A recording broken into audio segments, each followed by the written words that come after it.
Hey everyone, welcome back to Fed Up with me, the eternal miserable one. Guys, joining me today are Zach and Mark from the metal band Sekond Skyn. What up, guys, and how is it going today, man? Good. What's happening, man? Going good. Going good, Glad good to be stuff. here. Good, same here, man. I'm looking forward to this. So we'll jump straight in. Letting Go, the new album.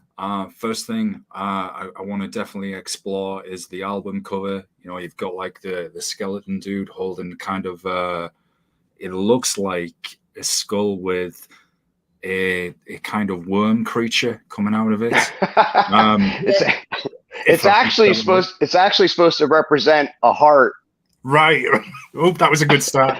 But that's good though.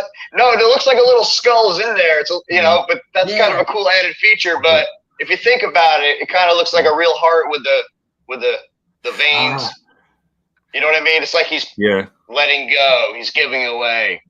Yeah, definitely. I'm just totally butchered somebody's artwork there. There'll be somebody. Yeah, my fan was. No, it's all good, man.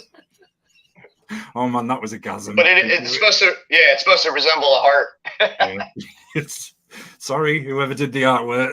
It'll be just butchered. That was what's his name now? God damn. Landon, yes. Yeah. From No Truth. That's his art name, No Truth. And he did a great job for us. Yeah, and it's really got that well, it's fitting its Halloween month as well, and it's got that feel to it, man. Again, Letting Go, it's got like that metaphor as well. And I like the background as well that he's done. And then you've got the font for the letters as well for the band Sekond Skyn, and then the title below on the T's with it like as if it's dripping, which is pretty good. Yeah, that's cool. Yeah. So did he come up with that idea himself, or did you work with him on that? I don't remember actually. I think we had basically like a skeleton. I think he kind of was just like, this is something I'm thinking of, and then we kind of gave him some ideas of we're looking for something that kind of resembled a cyborg type human being. Oh, yeah. Hence, like there's some kind of like veins and like there's like wires and things happening throughout it. So it's kind of supposed to be like kind of almost like a cyborg type creature. And that's what he came up with, and we really liked it. And we just had a few pointers here and there, but nothing crazy. Yeah. I think we actually came up with the name after he had the artwork all like mostly done. And Tom that's like, how about like letting go or give away or something? Yeah. So that's nice that it inspired the title, Zach, and you come up with it from that. So I know, and we'll get into this as we go through each song, that there's a lot of those themes that can be related to a person's circumstance. So Letting Go, did that just sum up the whole feel of the album perfectly for you? Just thought, yep, this does it. This has got it all. In a sense, yeah, I think so. It's just kind of when you come to your wit's end, you know what I mean? And everyone has struggles and stuff in life, and it's almost like you're just like not giving up and suicide or anything like that, but you're just like you're letting go. Yeah. You're just here, take everything, whatever. It's just in that sense. That's the way I kind of look at it. Yeah. I think in another sense, I don't know about anybody else. I think another sense is like we have been working on this album for a couple of years, like putting it all together and weeding out like all the best ideas. And I think it was like, in another sense, putting it all on the table, like what we've been up to. And like, here you go. Here's our record. Yeah. Laying it out there for everyone. I mean, it opens up with a really good, banging track. Got the riffage there going on my head. So I just wondered, with that opener, was that the first choice actually for the opener, or was there something else? I think we kind of figured out the order after we have, you have a collection of songs and you record them, and you put them all together, and you're going through the whole process of mixing and mastering, and everything takes a little bit of time. And once we had it all together, eventually, we had the conversation, what order do we want this in? What seems like it might come off best? And that's what we came up with. So yeah.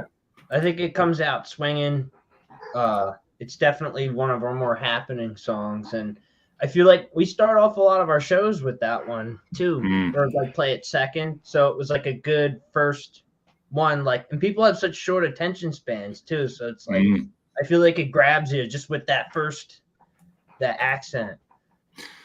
Yeah, it does, man. I mean, the riffs, it holds you, and it's I mean, everything starts like the music with hearing that riff, especially in in metal and rock, even in punk as well, and hardcore. Once you hear that riff, and then that sucks you in, you're like, oh man, then I want to hear the next part of it. Or even if it's a good bass line that pulls you in as well, or drums, and it has that.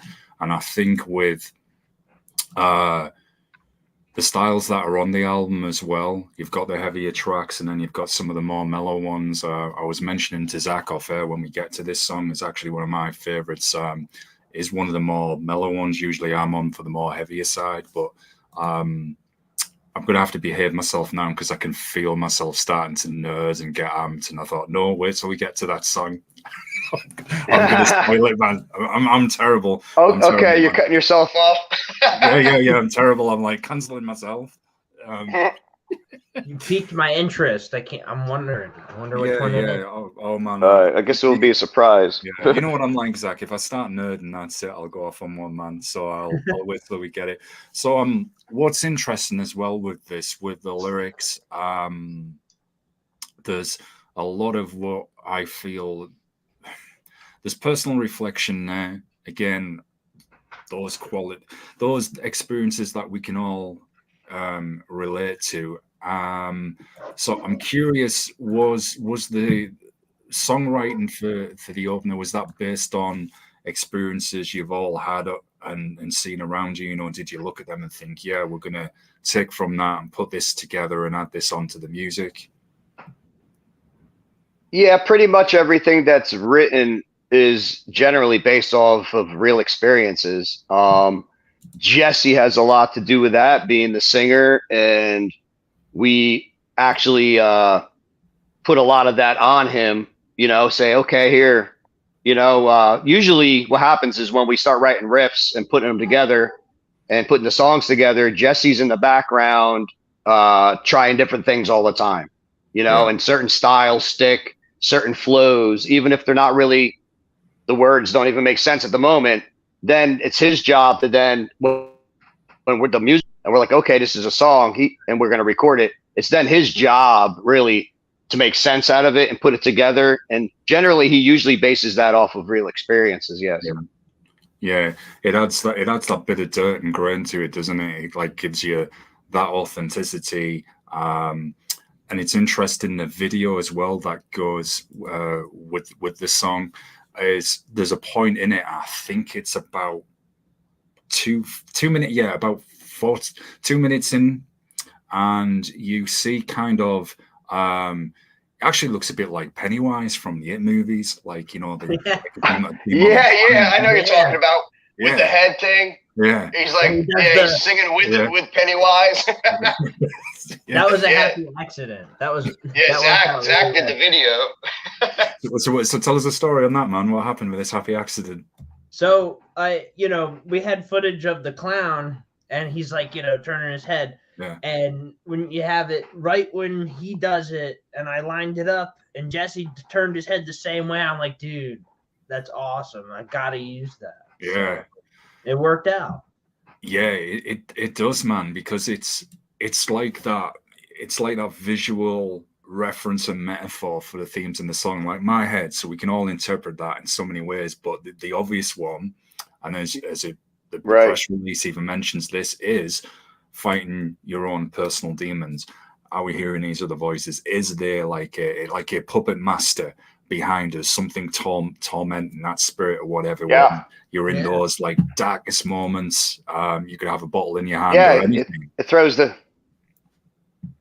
the visual onto like a picture of inside his head, You know what Yeah. I mean? It's like what's going on in the background there. Yeah, that's cool.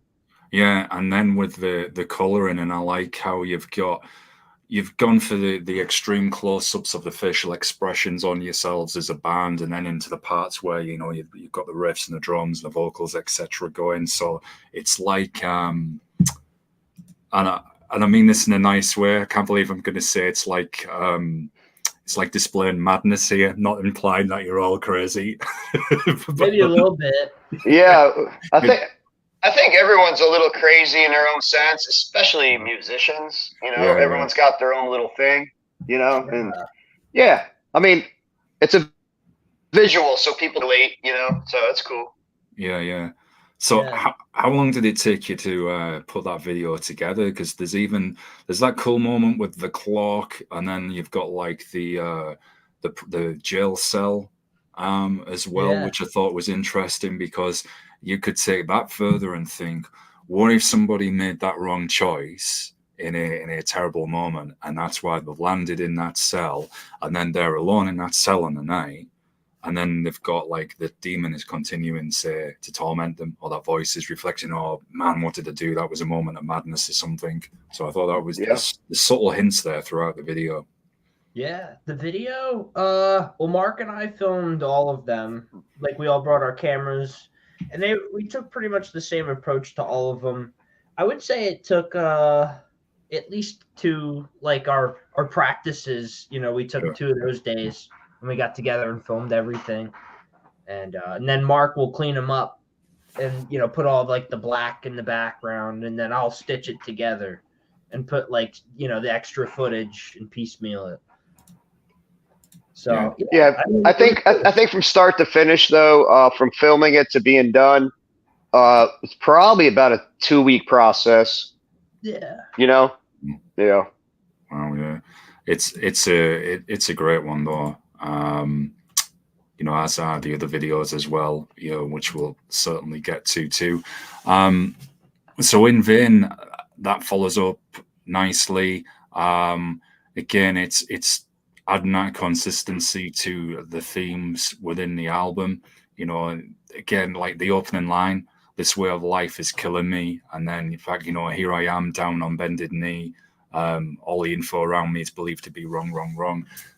There's just so many ways you could take that and interpret. And that's good, I think, for the listeners, because it's like they could have been in that situation themselves, have known somebody.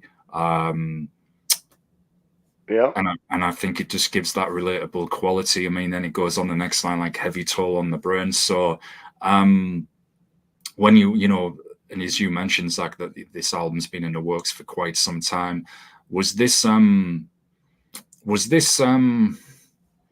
it difficult to put together, drawn on some of those experiences and things you may have seen? Because it's really, it's certainly dark stuff.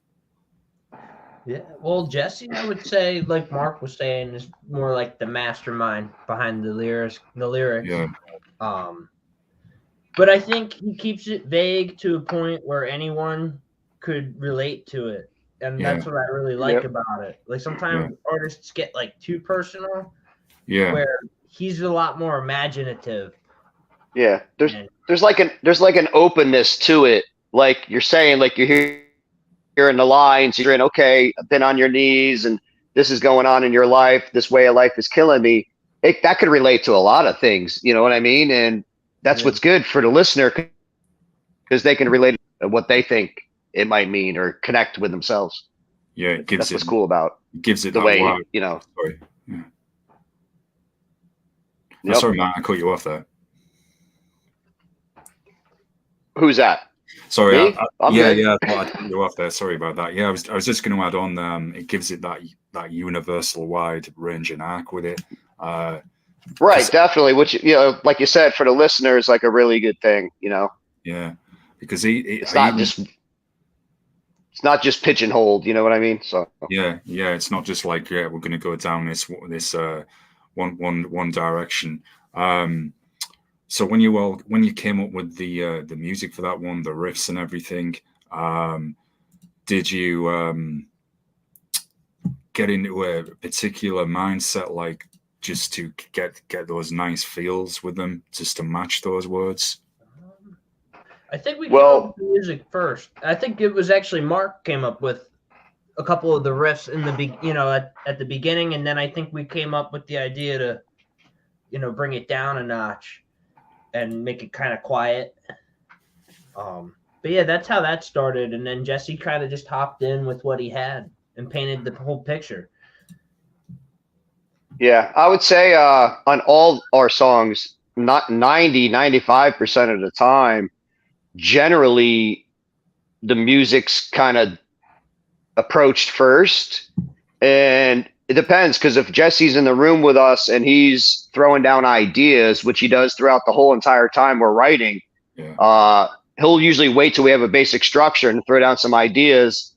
And we might go with that for a little while. And then basically we get the music done first, and then he'll go back and rewrite and make everything that he has been doing make sense and go towards a certain kind of vibe or theme. That's generally how we do it. We kind of focus on like, wow, these riffs sound cool, and okay, cool, the drums sound great to this, and oh wow, Tommy's doing something different, and we might change the riff, or whatever it may be to make it work and flow. So generally we try to have the music completed to the end. And then after we hear something vocally, we might go back and change it because the vocals made us feel different about something as well. So yeah, a lot of it's like form. Like Jesse will be like, I'm hearing like this little melody thing on the guitar or something, and he'll like hum it, and I'll try and figure it out real quick. And he's like, that's cool, man, or not quite, or he'll like say maybe extend that part a little longer, or jump earlier, like to keep the flow going. So that's where it's really good to have his input. And I'm glad that he like tunes in, because I feel like there's singers out there that probably don't. They're just like whatever, Yeah, I'll just go with it. Yeah. It's nice you've got that good close collaborative process, and you're ensuring that you've got the music is going to feel right for the vocals, and where necessary we're either going to change this part or totally redo this section if necessary. And that's good, rather than like you were saying, Zach, then you can get some singers where it's right, okay, that sounds good, whatever, I'll sing this over, and then it can be too late, because you can sometimes hear an album or that song and it's like, it's almost as if, hang on a minute, the vocals don't even go with the tone of this song, this just seems totally out there. It's like, was this just put on as an afterthought?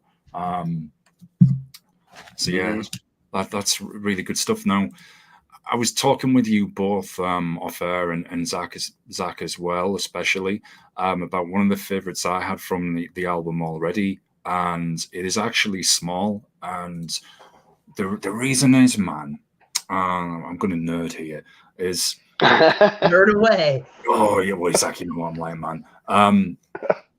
On Seven Dusts, I think it's one of the early albums, possibly might be the debut, the track My Ruin.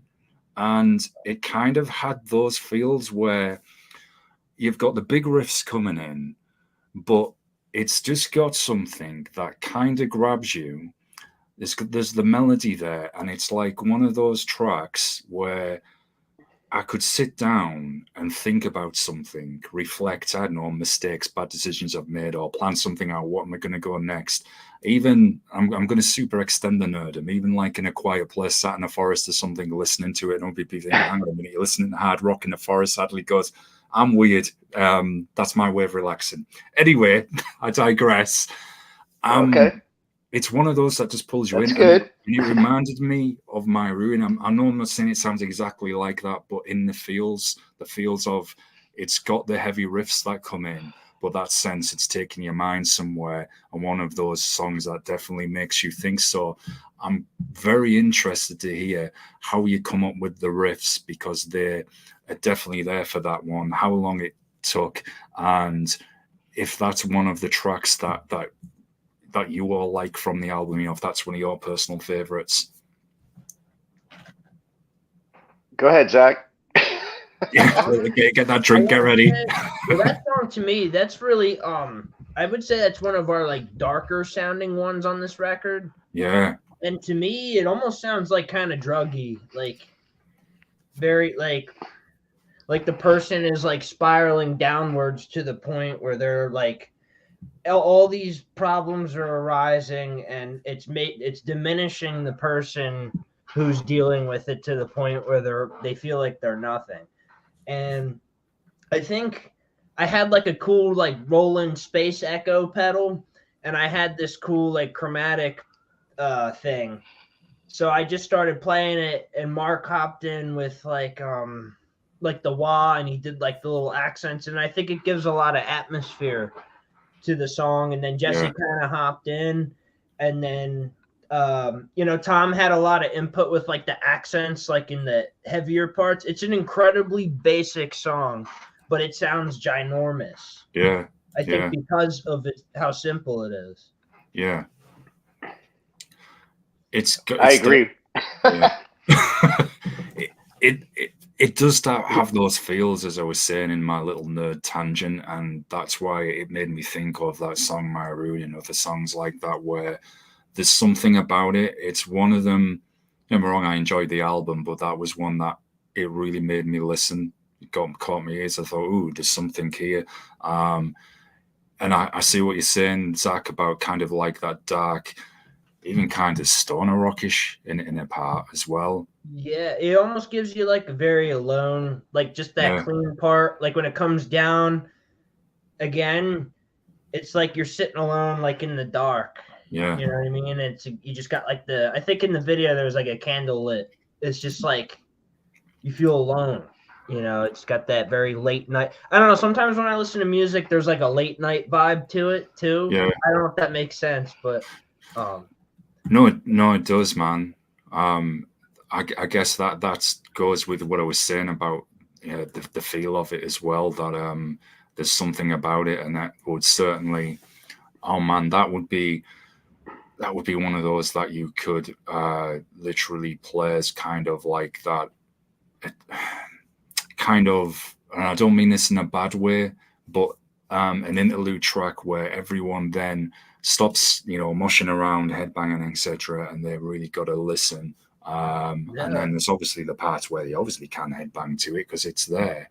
But that was one that grabbed me for sure. We've been getting, by the way, we have been getting a lot of good feedback on that track. Nice.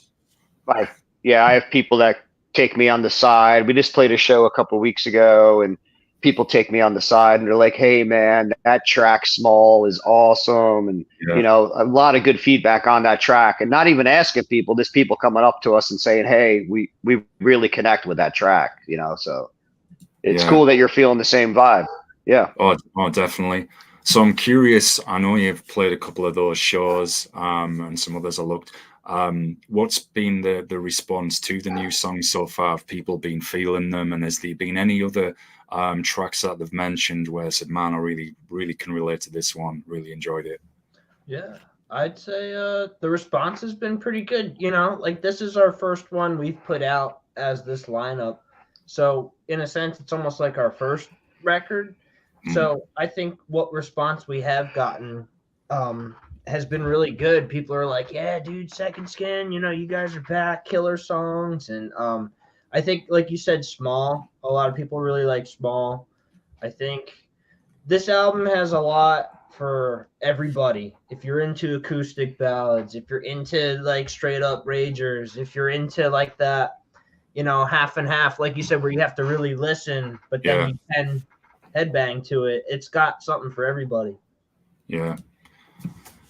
I remember when we last talked, Zach, and we were talking about, being inspired by different music, drawn from all these different elements. And again, this one, as you just said, has got that range there with the different genres. You can even hear bluesy riffs are there. You've got grungy elements, stoner rock elements, heavy metal, hard rock, acoustic parts. So is this a formula you would like to follow up with the next release, or does it just depend how you're all feeling at that moment?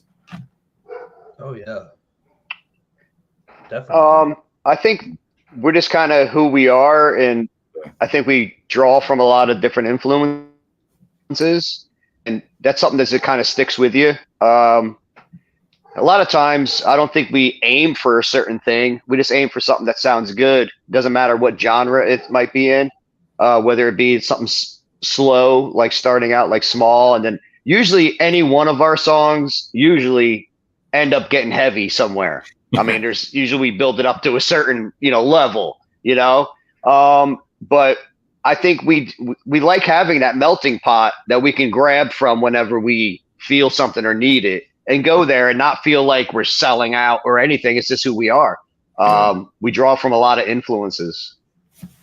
Yeah. So I think that's going to stick, no matter what. That's what I'm getting at. Yeah. I think with the next record too, I think it would be cool. Like we were interested maybe trying like a different tuning for like a song or two, just to kind of give it more diversity. Or right. I'd like to try around, maybe introduce some more Southern rock, clean licks in there. You know what I mean? Like take what we've done and just take it a step further. Yeah, really bringing that, really like increase the riffage 1000, man.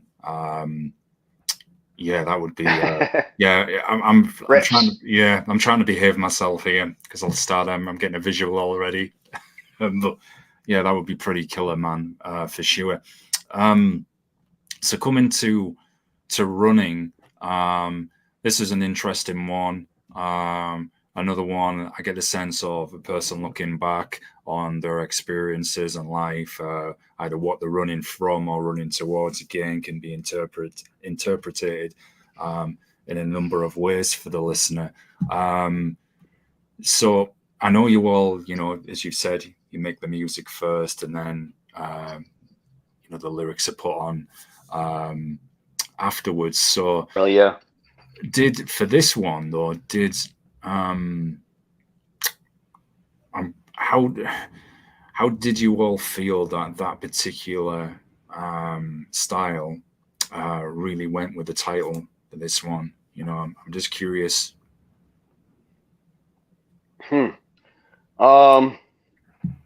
Well, I'm trying to think of the lyrics now, but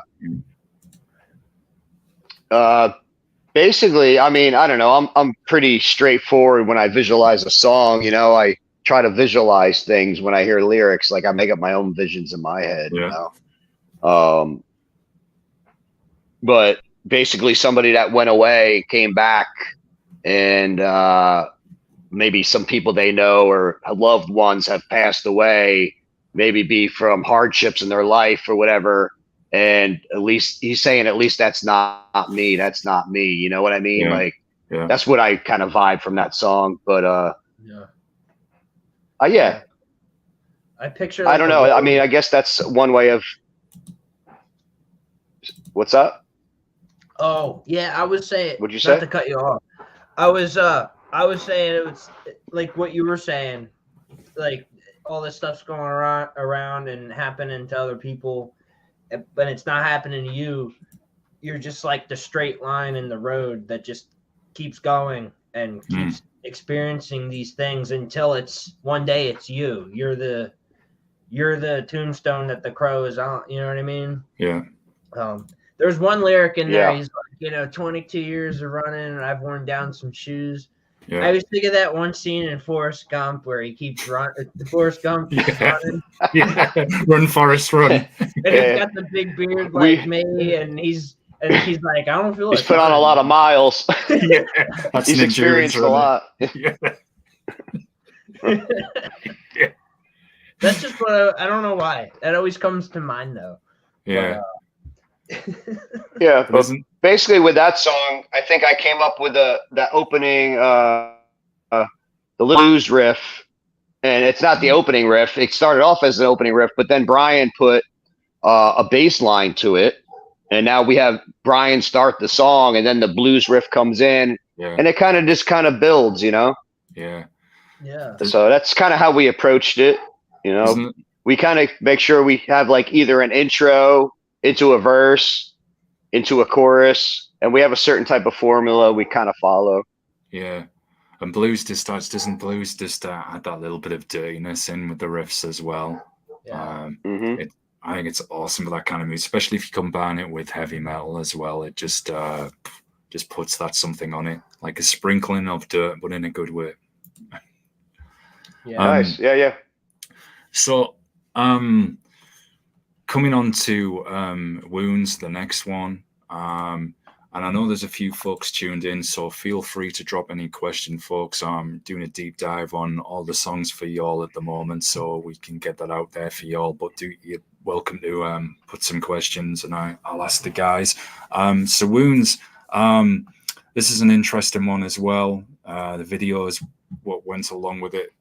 Is again has that kind of shows you all playing, and then you've got the kind of a bit like I was saying with the other video there, you know, where you've got some of the close-ups at points, like to emphasize the feels as well. So I'm just wondering, was that I could be way off here, but you know the part where you see like the trees, was that shot out in the local area? And is it being Halloween month? You didn't come across the Jersey Devil by any chance, did you? I'm trying to think. The one with the trees.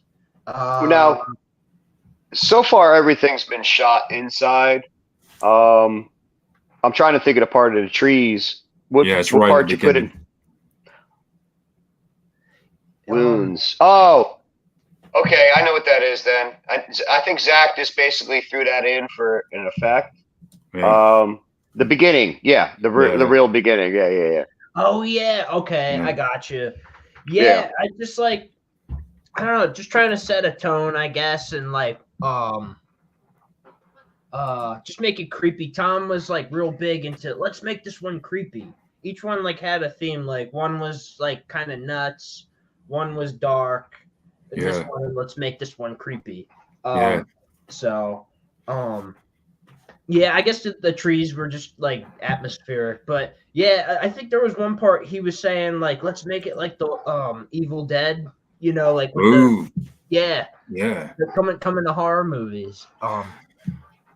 So we didn't get to do quite as many things as we had.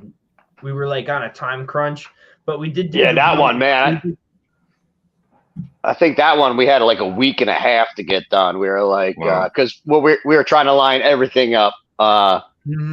You know, have the video done at the same time the release was happening. We were releasing 3 singles, and we for a little while there we were really busy. You know, we'd do a video, then have a week off, and then have to film and do the whole process again. And we already had it mapped out of what dates our singles were going to be. So we had to meet those deadlines. And that third one, we were really under the crunch. Yeah. Yeah, I think, it was the end of summer and like guys were going away, you know, trying to get their end of summer vacations in. So we were like, what week works for you guys? And we did the bloody eyes at least. So yeah. That made it kind of, it was cool.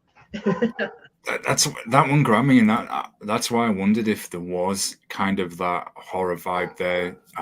Just when I noticed the trees, because if you think of even the opening lyrics, "Take my hand and come with me, a creature born, so I'll end free."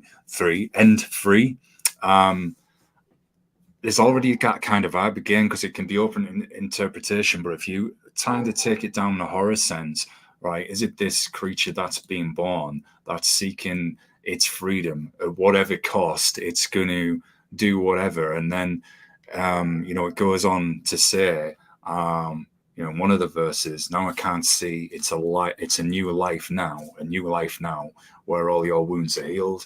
And there's so many ways you could take it into there. So that's why it just caught my imagination. I thought, is that element there? And again, I can hear that in that song as well. So I thought, I'm gonna have to ask him about this. So yeah, if it grabs your imagination, then that means it's working. Yeah. So, it's working. So I don't think there's any one answer. You know what I mean? Yeah. Like the whole openness is great, but obviously, Jesse did really good with the lyrics on that one, and I have my own visions. You know, everyone has their own vision of what I visualize when I hear those lyrics. You know. And that's the good thing about it. Mark's was really cool. I liked his idea. The Moby Dick one. Oh, Yeah, oh, I mean, oh, that's my own vision, but I don't yeah. know if everyone agrees with me on Oh, that. sure, But man, sure. yeah, thorn in my side. I can't Yeah, see, blood in my eyes, whatever he's saying, this and yeah, that. That's just, I'm a nautical guy. yeah, I've been on the water many years of my life. And uh, that's because, I don't even want to get into what it used to be called, but, there was a certain vision that I had in my head. But it's more open now. And I like that people can use their imagination and go with it.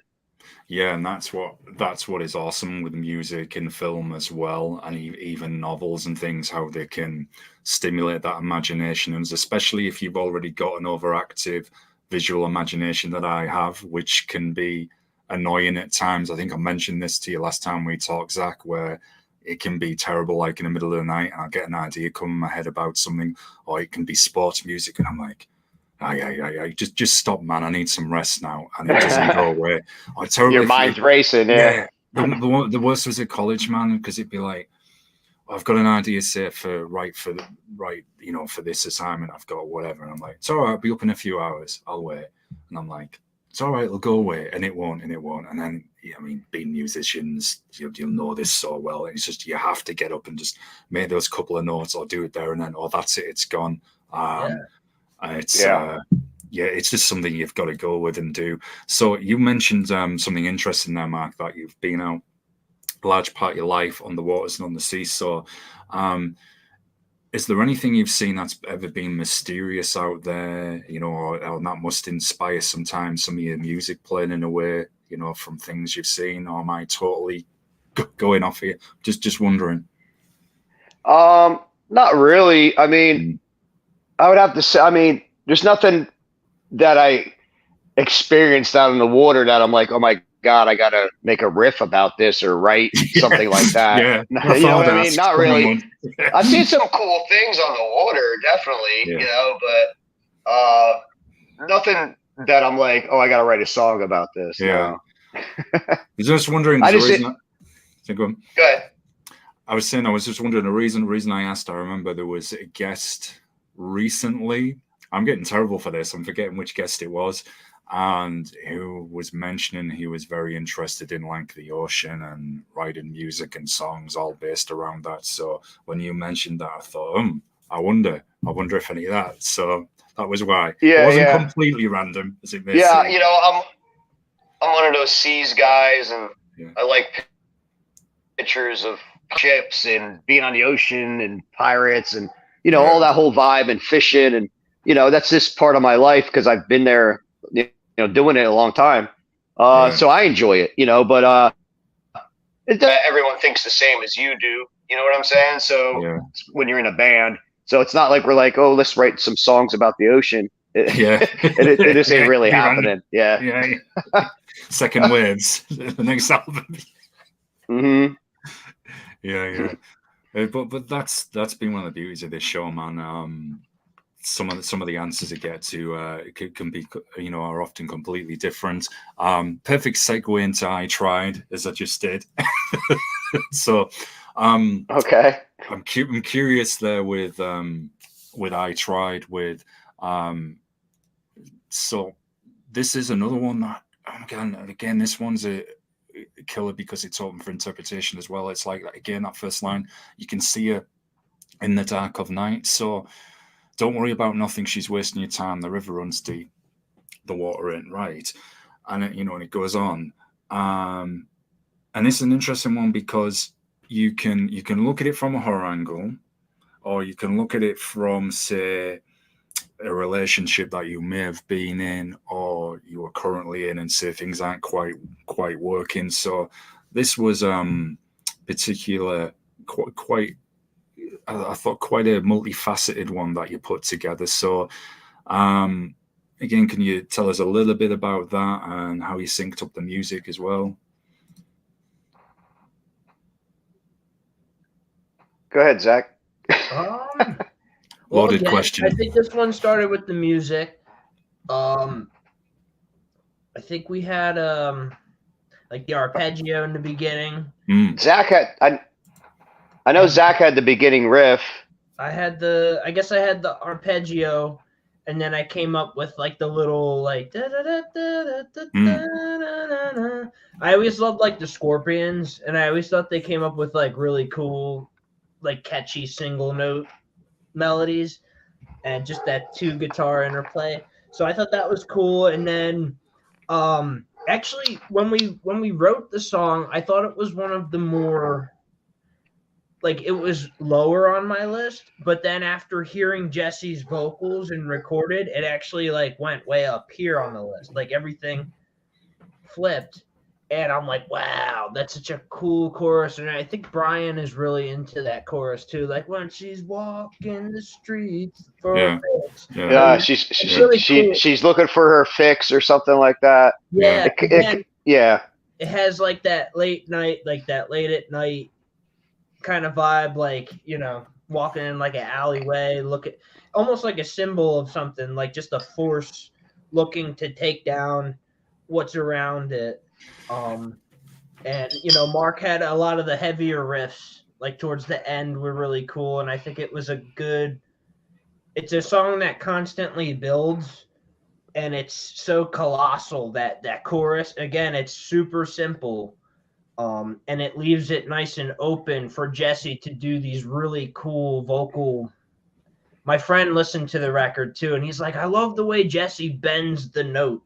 Like, I try. And he did a lot of harmonies on it too, so it sounds like almost I don't know, it's really cool.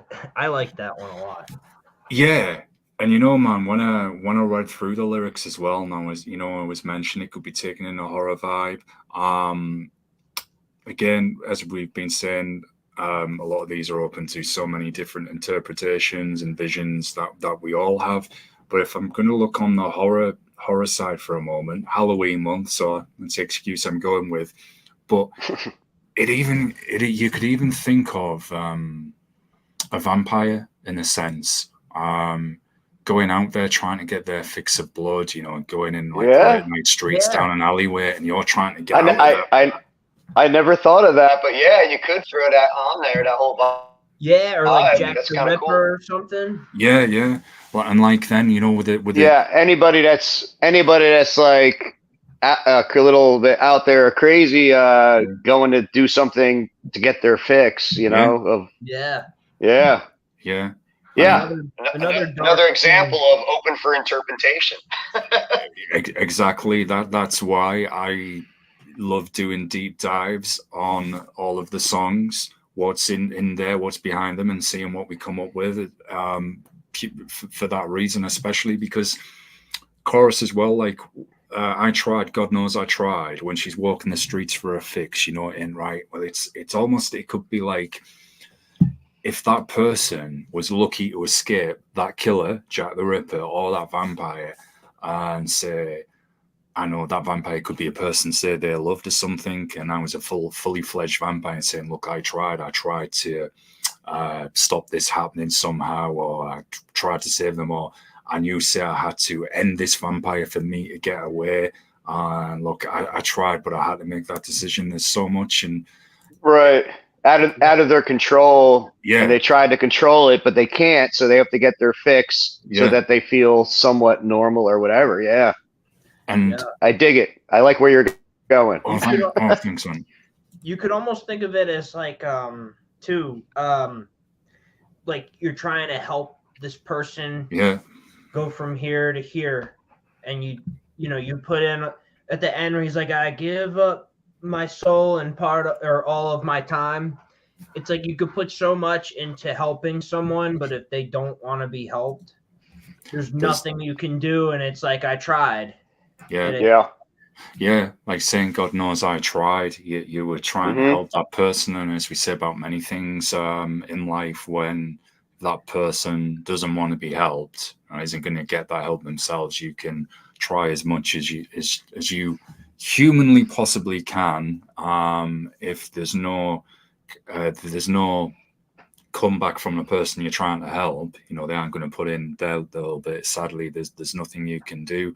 But it's got the chorus as well. It's very catchy and has that late night vibe to it. And I think that would be a good one, which you probably have played live, and I think the crowd would dig that as well, just for the vibe it's got.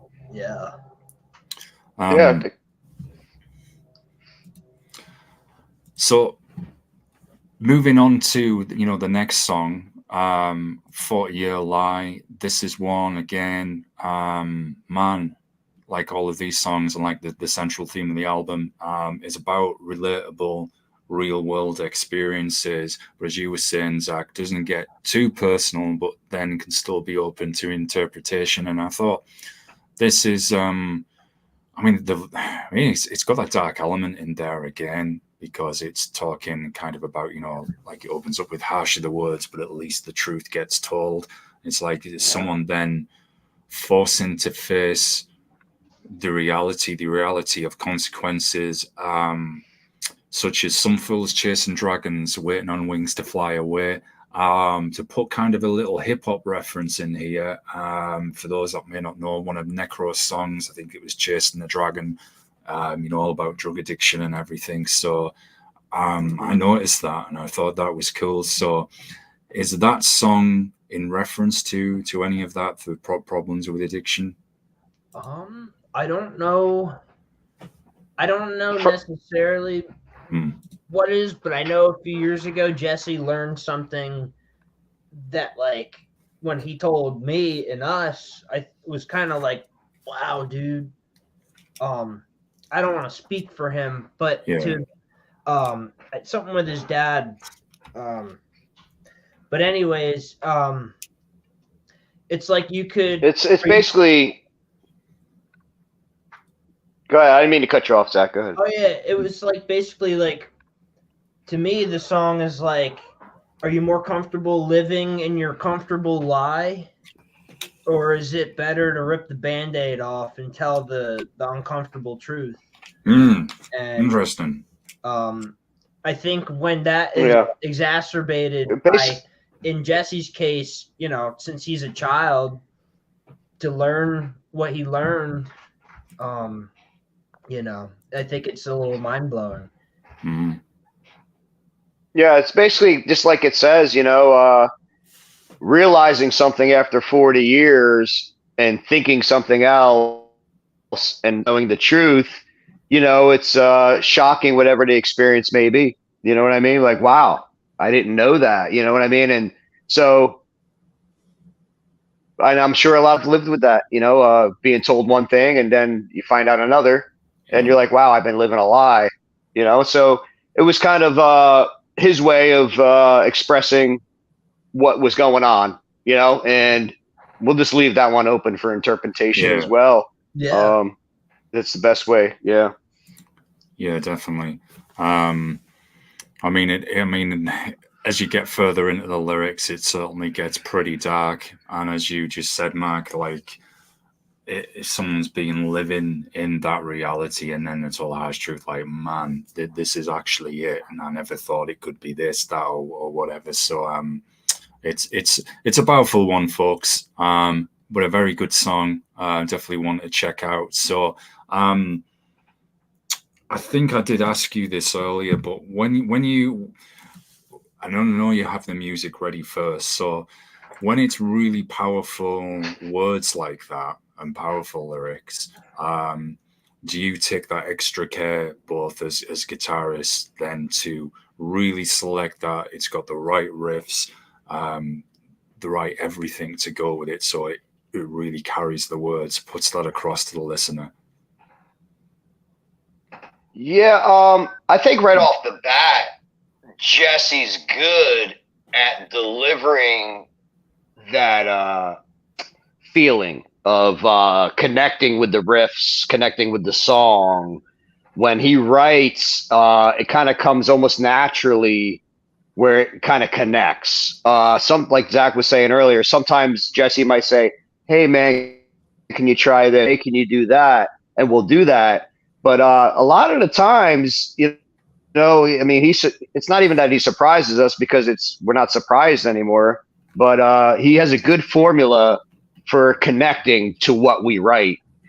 He's usually there during the process, and then maybe sometimes he might make a suggestion or two, like Zach was saying, but he has a natural ability lyrically of connecting to what we write, which makes it work.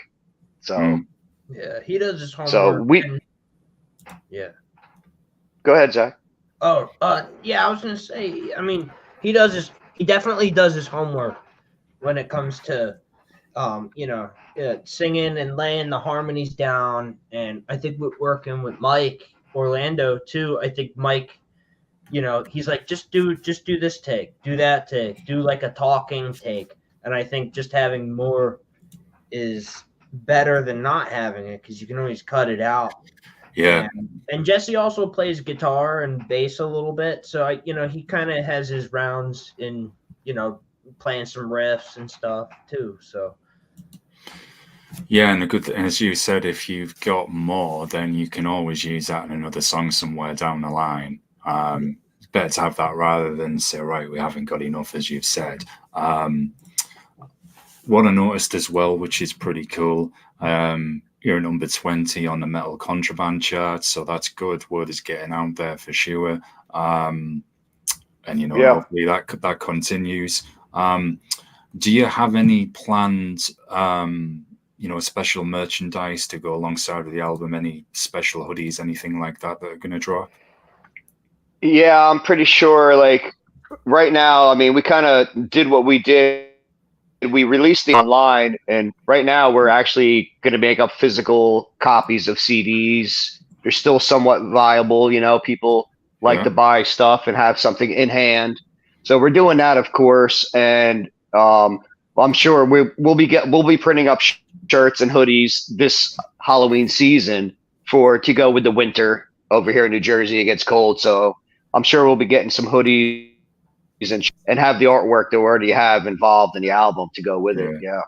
Yeah, definitely some plans on that.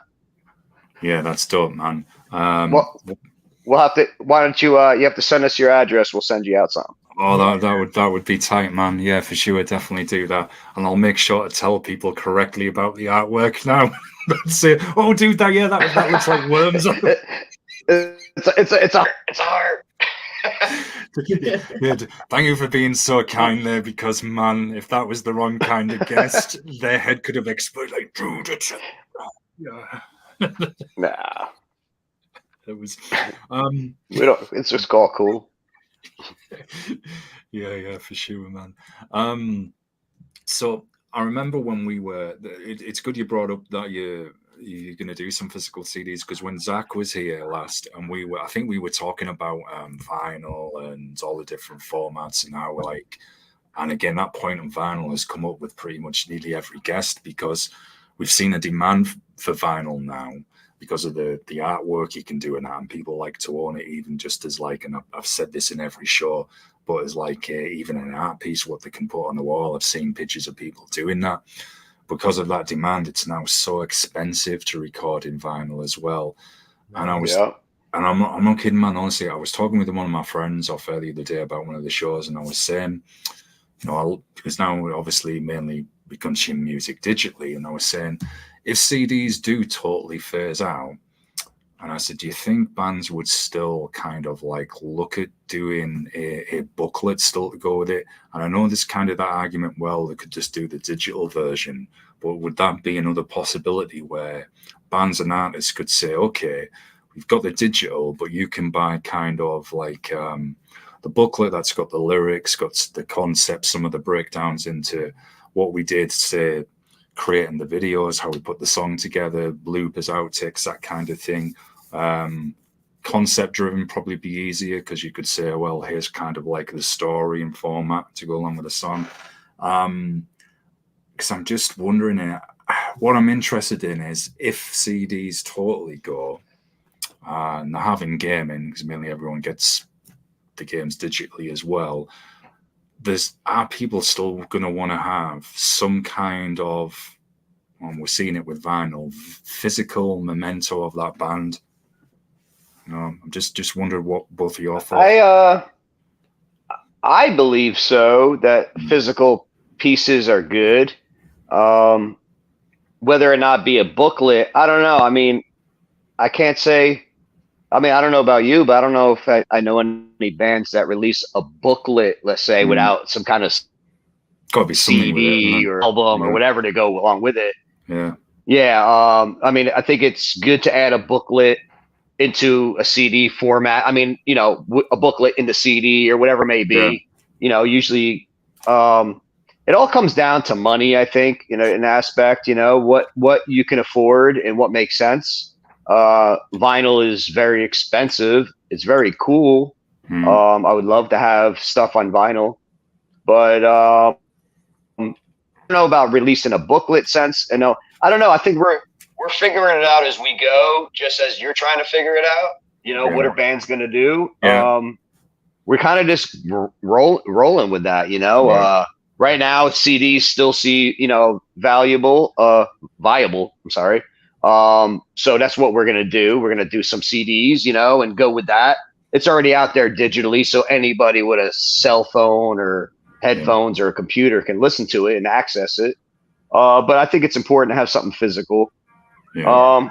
Just never really thought of just a book without anything else, you know. Yeah, me either. It's a total random throw in the wind there, I guess, because I'm trying again. It's a conversation I was having the other day, and I'm like, so what can?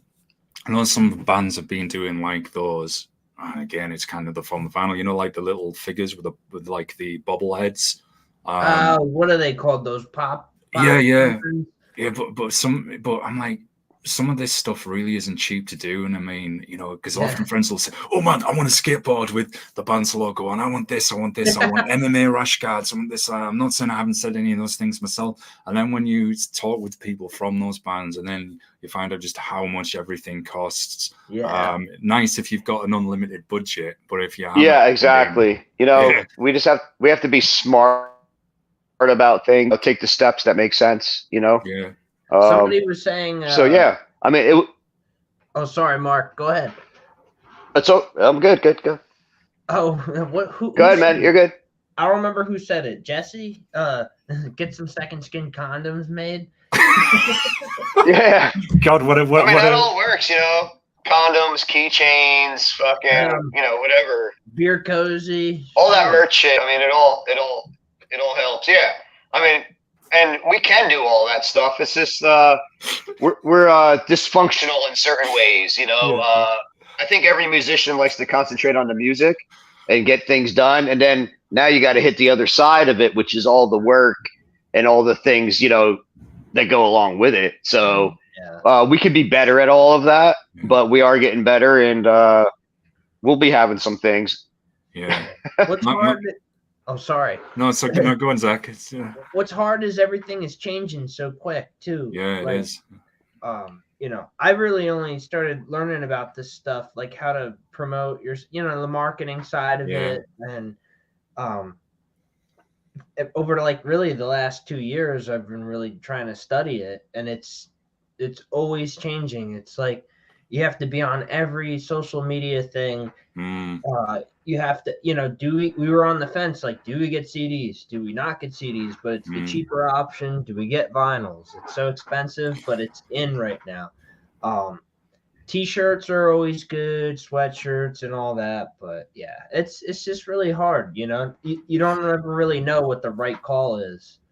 Yeah, it's a real, it's like it's a double-edged sword, because I've talked with people outside of metal and rock, and they'd be like, oh, well, I'm not bothered, you know, I just want to listen to everything digitally. Now, I know people do in our scenes as well, but I've noticed the metal and rock fans, and even punk and hardcore as well, they're still, especially when they've been to shows, like, right, I want that shirt, and then I still want the CD version as well, because it's almost like, oh, hey, I got this album at that show. And it's like a memento for them. And you see, like, the collectors in our scene as well that have all the albums and all the limited editions, EPs, and everything. And it's like the people that collect like all the movie action figures.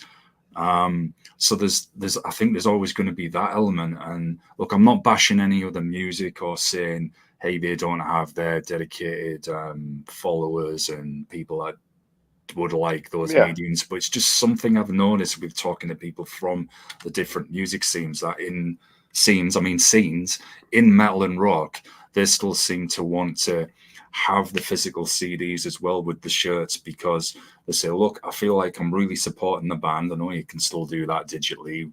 Of course you can. Right. It's definitely better, not to cut you off, but it's definitely No, it's all better right. to buy physical CDs, buy shirts, Yeah. hoodies, whatever it may be, because it definitely helps out the band more than a digital aspect of it would, you know? Yeah. Yeah, it's through all the touring now that you guys are having to do to try and get that, to reap that money back, so then you can invest that in further studio time and all of that stuff, which people forget. That's why now we're seeing the need to get out there and say do a show or 2 shows a month is now becoming even more important for that reason. Yeah. If you're playing shows, it's Yes. it's crucial to have all of it, even if it's, you know, I've seen like bands, they make cassettes now.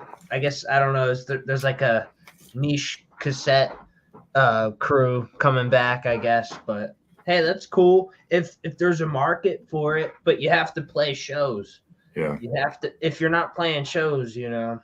And right now it was hard for a while because a lot of the stuff we were doing, it closed down, and you know, there was like talks of places. I think it was the Saint, right, Mark? They're like moving or something, or you know, you don't really know.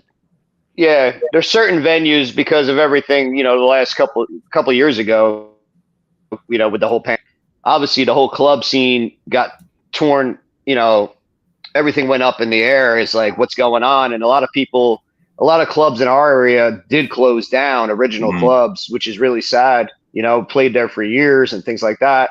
But yeah, that's things you have to deal with, you know, and when everything opened up and, you know, just getting back, it was almost like a starting over again. Before the whole pandemic, we were really kicking it pretty hard. We were playing a lot of shows and everything was going good, nice momentum, you know, and it's almost like, okay, now that everything's opening up again after being shut down for 2 years, not only did certain clubs lose their business, now we got to figure out how to do everything again and make sense. And it's because everything's constantly changing, as like Zach said, you know, all the time, constant evolution, or things can come back. That can be the new way of doing it. Definitely, I feel you're on bands starting over. That's how, I mean, we're seeing that with the theater, even filmmaking to a point, especially in independent film. Everything that had to do with entertainment, everything entertainment wise, just like, wow, shut down, you know, and it's tough to rebuild it, you know, that's what you have to do. But I'm just hoping that everything continues good, you know, like we don't have like some kind of relapse of kind of crap coming around and everything gets shut down again, you know. I think people are out there every once in a while getting sick, but it doesn't seem to be to that point where it's a concern for the masses, you know. So yeah, and I think you know, I only said this on the show I did just before you guys come on today. People now, they seem to be wanting to get out there and see live music again because of being shut down. And even in a sense, right, we'll support live music, whatever genre it is as well, because there being nothing. There's an Australian label called Firestarter Music who used to send me stuff from my old radio shows, and they'd been going for like 15 years or something. And COVID just completely finished them off, and they never came back from that.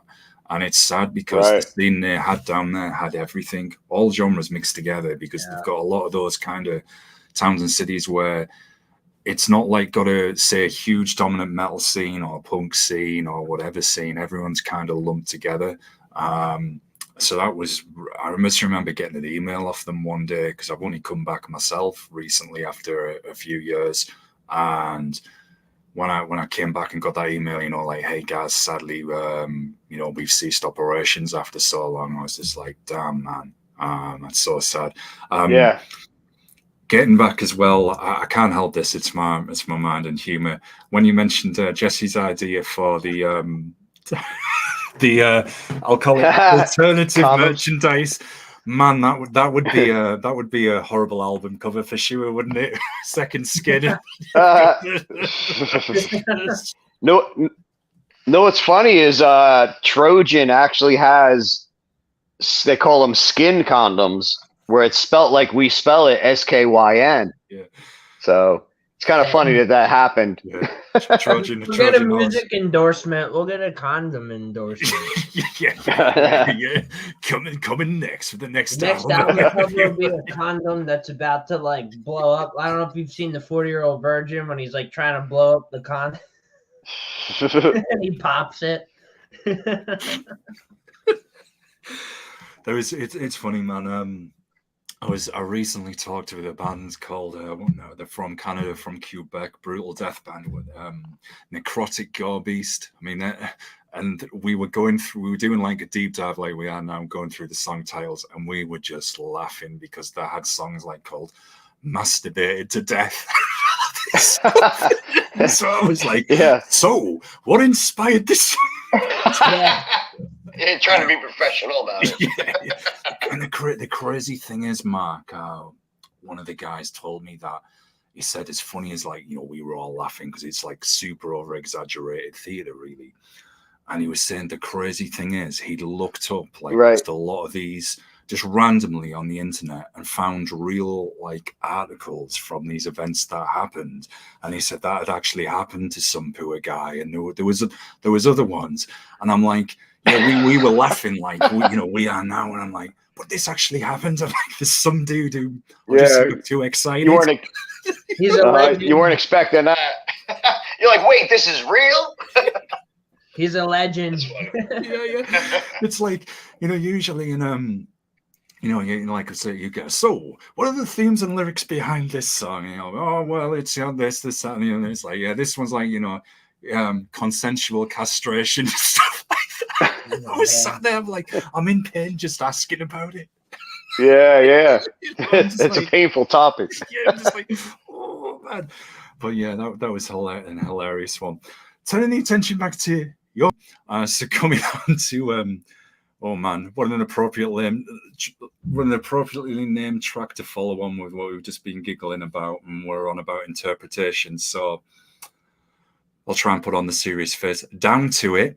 I just read the first line as well. I just remember a quiet night and I'm all alone. Get down to it. Sorry, folks. We'll try and get someone out there. These guys stop it when I hear about the music, and I'll try and be here. So this one though, it's another one of those interesting ones because again, could this be, or is it about somebody who is in that isolation? They're alone. They're in a dark place. Are they contemplating possibly self-harm, or just someone saying literally got to get down, got to step off, kind of get back to things, get back to a central part of my life, so many different areas. So I wondered if you both could maybe share your interpretations of the lyrics and what you feel about the music as well. Well, I think that you're very imaginative, and I like the way you look at the song. Because, I think that makes a lot of sense. The way you're, approaching it. But besides that, I mean, me personally, I haven't thought too much about those lyrics. I don't know about Zach, but that's a good visual. I think that really kind of connects. Definitely. Oh, thank you, man. Yeah, I don't know. I'm kind of in the same boat. Down to it. I'm just trying to think some of the lyrics. To me, I guess it's kind of like, gotta get down to it. You gotta find that space that makes you whole again. Kind of like, you gotta find that place that brings you back from all the shit that's going on. Like, you need to find you. You need to, what is it? Should have been there long ago. Toward the shore. I don't know. I don't know if Jesse's like safe place is like towards the shore or not. To me, it's about finding a place of comfort. Ooh, just look that wouldn't be very comfortable with it. Just I agree with that. It's like a place of comfort. Gotta get down to it. Gotta get to where I'm supposed to be. Yeah. By like any means, like it's almost like a desperate cry to get to that safe place, I guess. Yeah, almost like as if you're searching for personal salvation in a sense. What is going to keep you kind of grounded, give you that peace, and as you said, get you to that safe place. And I like the fact that you on the album do have all of these different ways that we can interpret it, because then we can, as listeners, you can form that relationship with the music as well and think, right, this is going to help me through this moment. If this is going to get me emotion, or this is going to help me through a difficult time or whatever. So it's also it's a very good market, whether it's intentional or not, it's a good way of marketing as well, because it brings in people that can relate to everything that is there. But it's, as you said earlier, Zach, it's not going too personal, where it's leaving it open for interpretation on our experiences. So what did you both think of the music, how you put it with Down to It? Did you do a lot of refining and editing on that one, or was it one of them as, oh, this one's straightforward, this one flows? Well, I know Zach had the beginning riff to it. I know that, right? Yeah, I think we started with the clean. I feel like a lot of times when we start with the clean riff, Jesse starts vibing with it. Like, I don't know. That's just like his style. I feel like, like people will go for a smoke break, or, sometimes I'll hang back and just keep playing, and I'll get clean, and he just kind of hops right into it, and he seems like right at home with it. And I think that might have been one of those. And then Mark and I started playing, and like I said, I love the Scorpions. Yeah. When you listen to like Still Loving You, they got the cool harmonized clean parts, so I started harmonizing it, and then it goes into that cool middle part. It kind of, Tom does a really cool beat on it. It's almost like a tool beat. To me, that's like one of the coolest parts on the whole album. And I think I was just sitting in my girlfriend's office, just on the floor with like an acoustic. And I'm like, this would be really cool. I wonder what they would do with this. So it was just kind of off the cuff with that. And then I think we refined it. Like, there's a couple like little breaks in the last chorus that like Tom or Mark was like, how about we do like a stop here? Because that might be cool to have the chorus going. Because we don't really do that in our songs, where like it's just drums and vocals. So that was just like one of those things that just kind of came together quickly.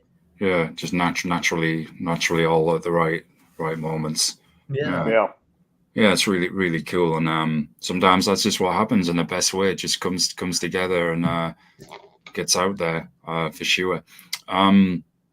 So the closing track, Hold On, man, again, another one, self-reflection, again, looking in the lyrics, again, like opens up, my days are long and dry, I'm not good at goodbyes, I need a little time. You ever felt so high that everything is alive? Again, very powerful words, and Eunice continues it with the next verse as well, like when unity is shattered and everything's gone mad. A lot of deep stuff there. So again, just for the people out there, can you tell us a bit about how you put the music together for that one, and kind of what your interpretations are of Hold On? I know that Tom came to practice one day and said he wrote this vocal line. So Tom, being our drummer, wrote this vocal line, and he's like, look, I got this really cool line. And he also wrote the chords to the chorus. So he basically came up with the chorus, which is the main part of the song, let's say. And he was like, yo, it would be really cool to do something like this. And I remember going home and writing the intro riff, and then writing kind of like the main verse riff, and then put Tom's chorus to it with the chords he had.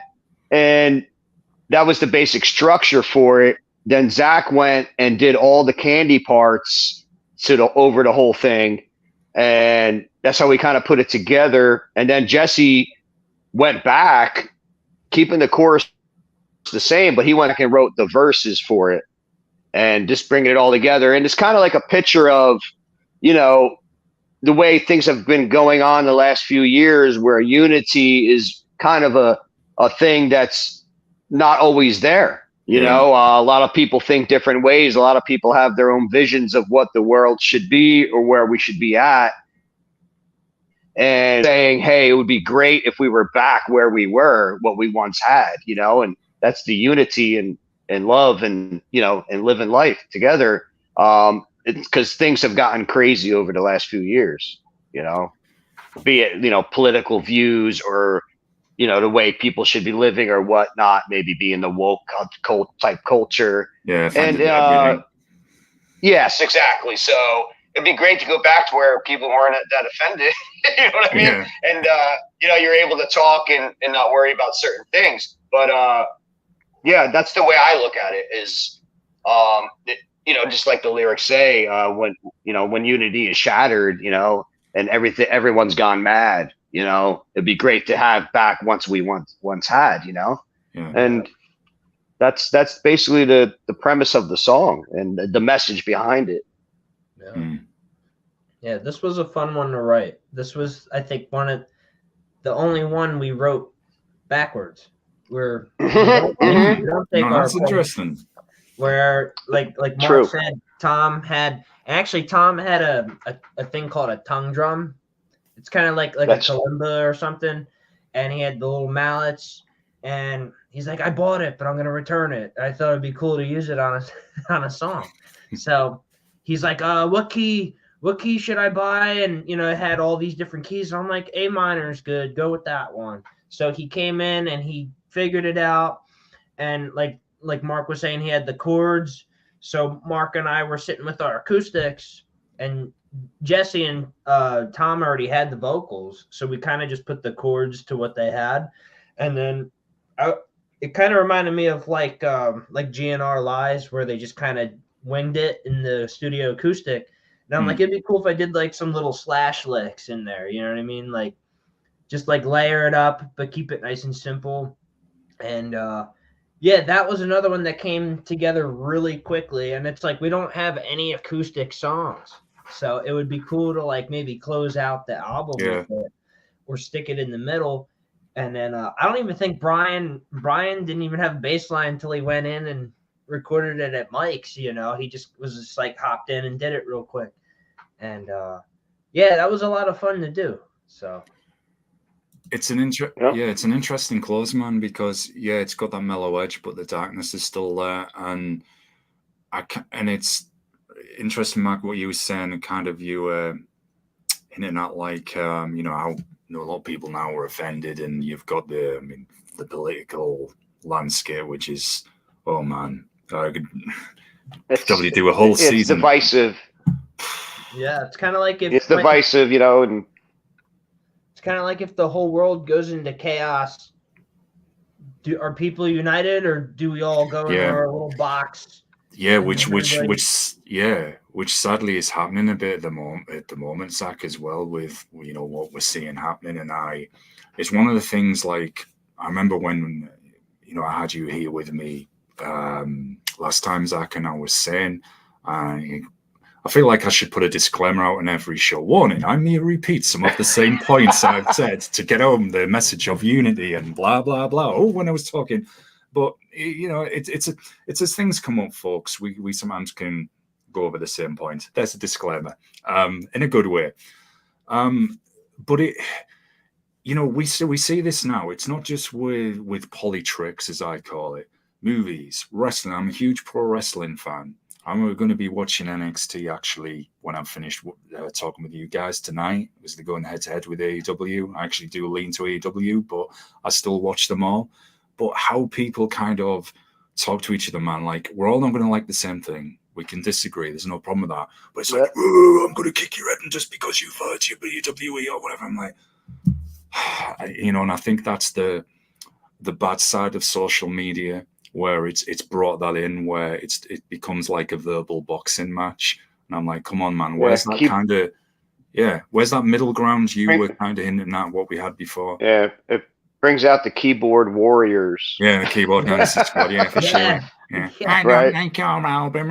You don't like it, don't listen then. You know, it's, I'm going to send you a nasty mess. It's kind of like, I feel like we're on the verge of a new thing now where, you know, when I was a little kid, there was no social media. Now there is, and there's no turning back from it. You can Pandora's box, isn't it? You can never come back from it. Now we're on a new thing with AI, where that's we were mentioning that last time, weren't we? Me personally, like my job, and you know, people like drivers and all that. Like a lot of people are going to lose their jobs, and we're heading into a time in society where we're not going to be able to turn back. You're never going to get back the way it was. And sometimes I feel like that song is almost like you wish you could, but you can't, and it will never happen. Yeah. I think like we were kind of saying when we were on about with how are we going to market music, what extensions of merchandise can we now do or will do in the future that are going to be viable for the bands, for the artists. With AI, man, there's so many different areas here. It's like they're recognizing there's got to get that back to a balance before it goes too far, like a sci-fi movie like Terminator, etc. Because even if I've watched a lot of stuff about this as well on the military side of things, where they're on about using like cybernetic soldiers or cyborgs to save on casualties, etc., etc. But then comes into question, when that moral decision has to be made, can that, say, AI be completely reliable, say, as a human man? Right. There's all of that with it. You go into a supermarket now, you go in the mall, or in the supermarket, and we've got all the self-service stuff now there. And it's funny, that was supposed to be done right. We're going to make everything quicker because you can go in self-service and you're in and out 2 minutes. Just like queues going on forever now in self-service, and then they've got like checkout operators, and you're like, this is supposed to be quicker. I think it's only taking away jobs. It's not making the experience any easier or faster. It's just taking away jobs. You know, like Zach was saying, people are starting to be replaceable. You know, and now I think with the AI thing, it's definitely going into artists. Be it like artists that actually draw things and do things. You can just tell a keyboard what to do, and it will make you a scene or whatever. But I guess we can't really get back what we once had, but that's the premise of the song. It would be great if we could, you know.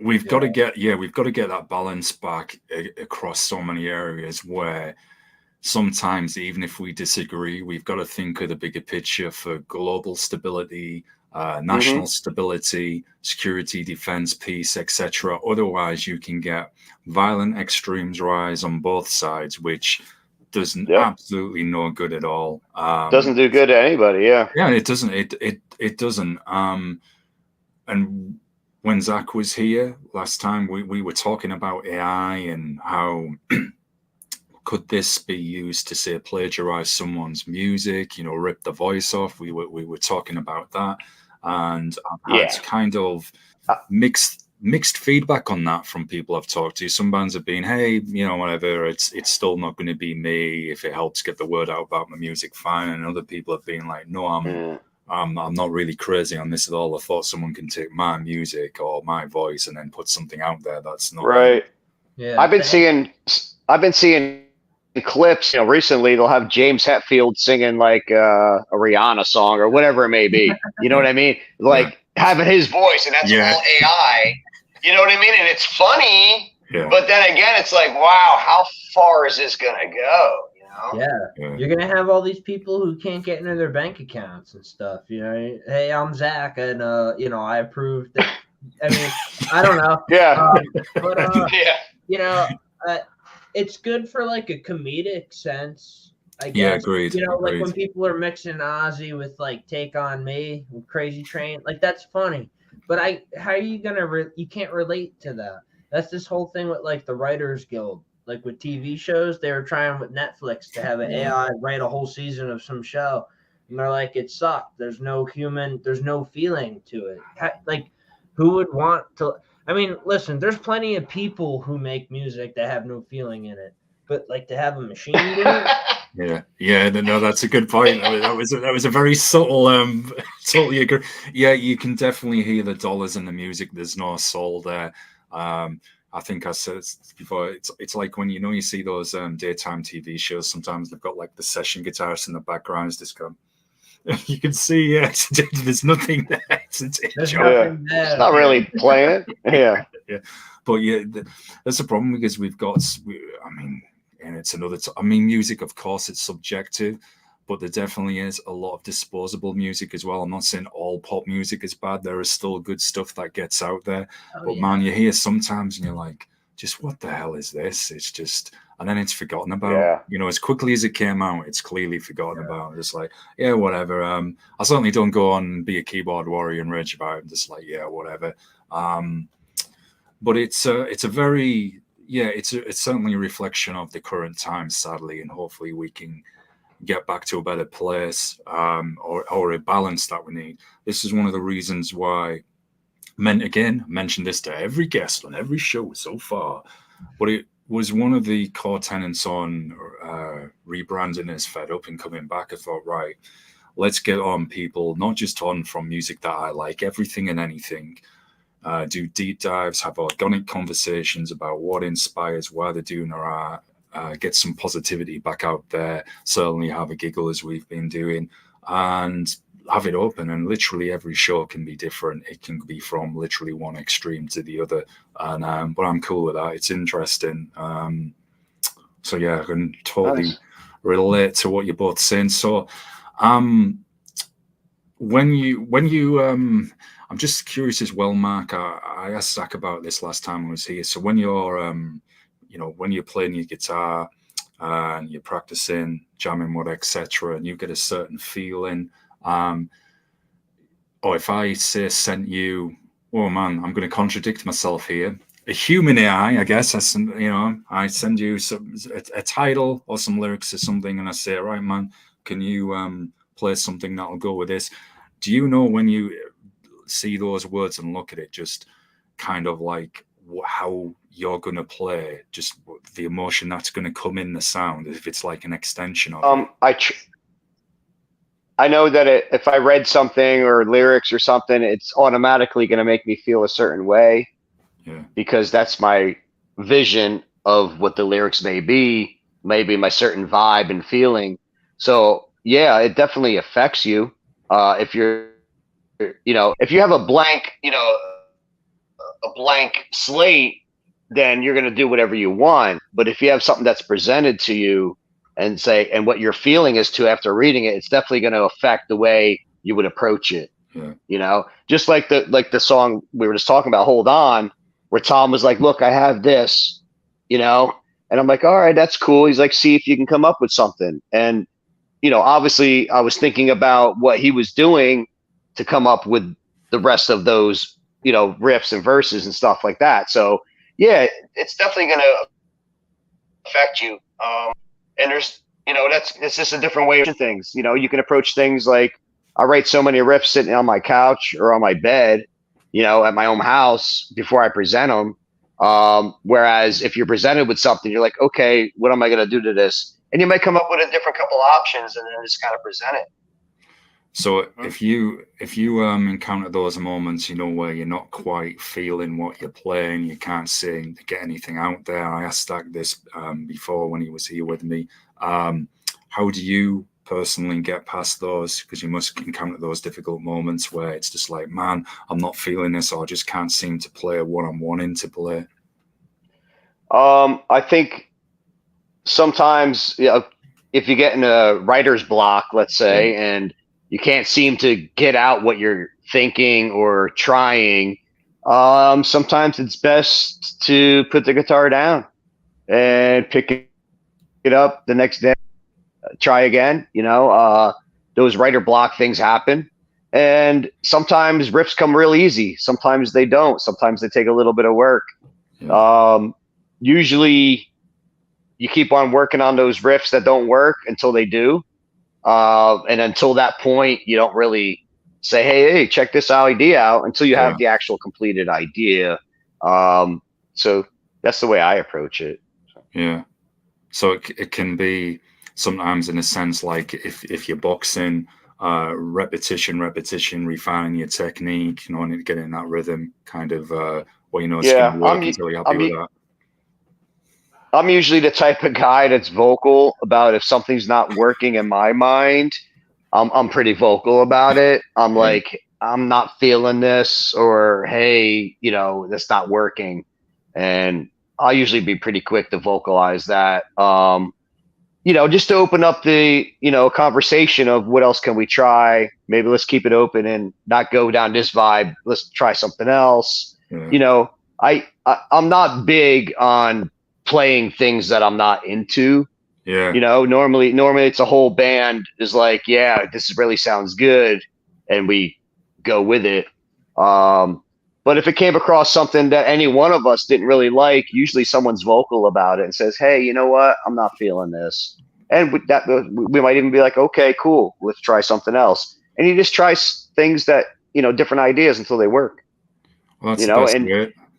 The more that we do it, we write music all the time. Like every time we get together, we're either coming up with an idea for a song or almost even completing a song. So we're used to each other in the way we think and the way we play. So it makes the process easier. But then you always come across those bumps where everybody might have a different idea or a different thought, which means being in a band, and you just, you work. Yeah. You're not relying on yourself. You're now dealing with, so you just work those things out and you fine tune them, but I'm a fan of, if anybody in the band doesn't like what they're doing or like the way, and then you're not going to force someone to do it. You're going to be like, okay, well, let's make this so we all like it, or whatever it may be. Yeah. So it's natural. I like the fact that you can do that. You can say, look, I'm not feeling this, because we were just saying in one of the previous points, if you guys aren't feeling it, that's going to come out in the music. The fans aren't going to feel like, what the hell were they doing on this one? There's no soul in it. This album seems like an off one. This just seems like a filler release. So if you aren't feeling it, then it's best to wait, even if it means to take that longer, so that you can put out the best version of what you're wanting to do, and then that's going to shine in the music, rather than it just be, exactly. You might have one song on there, if that's any good, and the rest is just like, that's pretty kind of filler throwaway.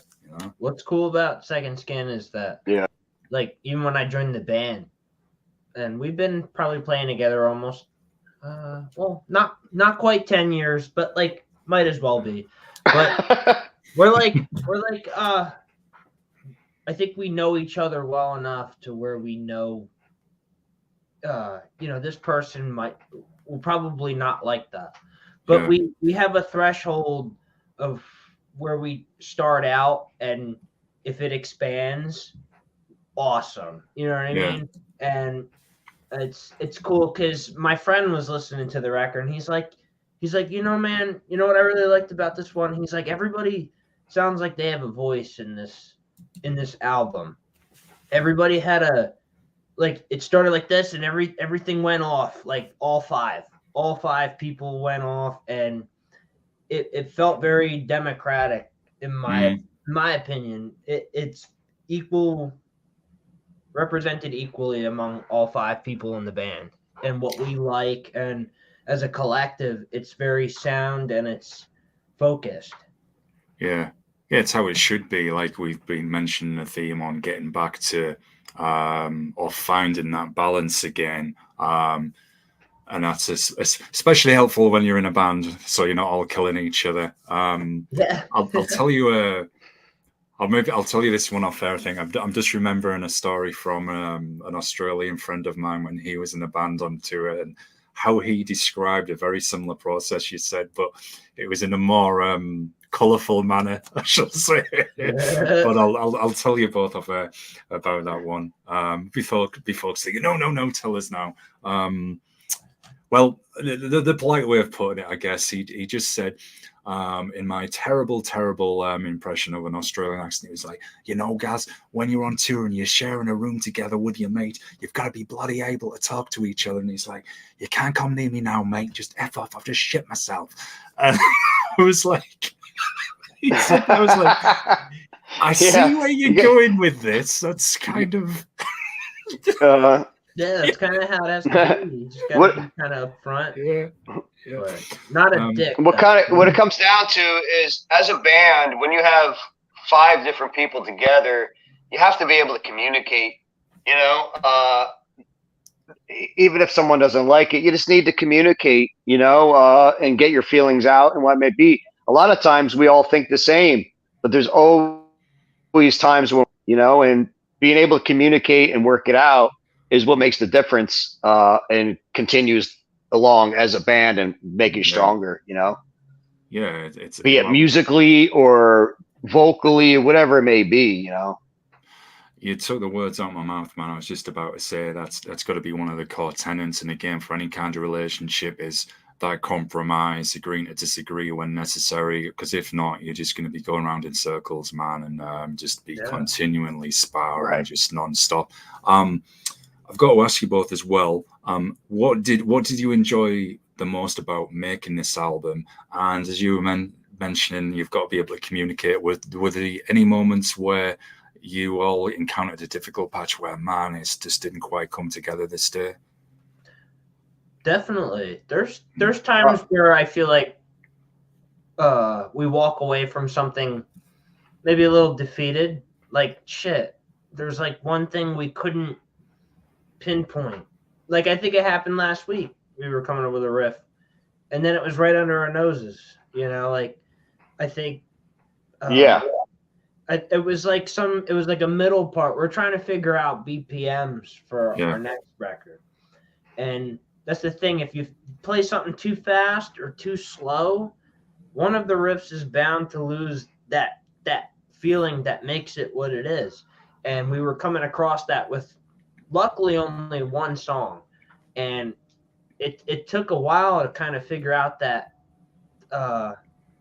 groove. And there was a couple ideas, and I'm like, it's a little rock and roll for I think what we were going for, or you know. But there's times where, like Mark was saying, just put the guitar down and you have to step away, and you have to almost just like take a time to not be a musician but a listener. Yeah. And really just try to come up with the part. But yeah, sometimes if it doesn't work, you know, you got to come back to it. Yeah, for real. So just another shout out to the folks tuned in. Feel free to drop any questions, y'all. You are very welcome, and thank you for joining us as well. So do you have any shows coming up soon to support the album? Any special Halloween shows, actually? As of right now, no. We're concentrating on not only doing the CD art we're done with, but we have been concentrating on some new music. We're trying to stay in front of, to have the snowball effect going, you know, not have too much downtime. Even though we just released an album, we're already thinking of the next album. We already have material that we're working out. So we're in that mode right now, figuring out certain things, like Zach was saying, the BPMs for us to start doing pre-production for our next set of tunes. So that's where we're at now. But yeah, I mean, nothing lined up right at the moment.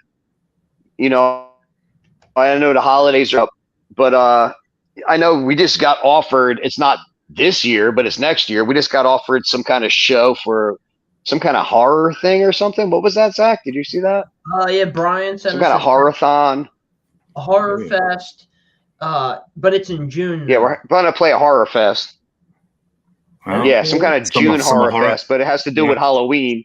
But that's in June. I'm sure we'll be playing shows. you know what? We just got to talk to a couple of promoters and figure our stuff out. But yeah, I'm sure eventually, pretty soon, we'll be playing some more shows. Yeah, that's great. That's awesome, man.